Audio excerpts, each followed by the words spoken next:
കോടതി 6 പേരെ കുറ്റക്കാരാണെന്ന് കണ്ടെത്തി.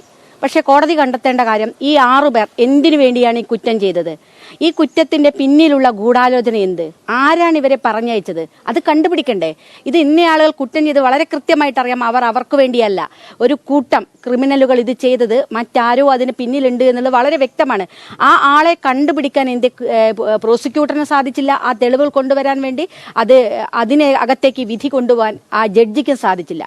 വളരെ കൃത്യമായ ആലോചന ഇതിനകത്ത് നടന്നിട്ടുണ്ട്. ഈ ഗൂഢാലോചനയിൽ അകപ്പെട്ട ആളുകളെ രക്ഷപ്പെടുത്താൻ വേണ്ടി ഭരണകൂടത്തിന്റെ ഭാഗത്ത് തന്നെ വലിയ വീഴ്ചയാണ് ഈ കാര്യത്തിൽ ഉണ്ടായിരിക്കുന്നത്. കൃത്യമായ പ്രോസിക്യൂഷൻ വീഴ്ചയാണ്. അല്ലെങ്കിൽ ഈ ഗൂഢാലോചന കുറ്റം തെളിയിക്കാൻ വേണ്ടി കഴിയുന്നതായിരുന്നു. ഇക്കാര്യത്തിൽ ഉറപ്പാണല്ലോ, ഈ പ്രതികൾ ഈ തെറ്റ് ചെയ്തിട്ടുണ്ടെങ്കിൽ അത് മറ്റൊരാളുടെ നിർദ്ദേശമില്ലാതെ, മറ്റൊരാൾ പറയാതെ അത് ചെയ്യില്ല ഈ സംഘം എന്നുള്ളത്. അവർ പൾസർ സുനി വളരെ കൃത്യമായിട്ട് അതിന്റെ തെളിവുകൾ കൊടുത്തിട്ടുണ്ട്. അദ്ദേഹത്തിന്റെ മൊഴിയുണ്ട്, അദ്ദേഹത്തിന്റെ കത്തുണ്ടല്ലോ, കത്തെഴുതിയിരുന്നു.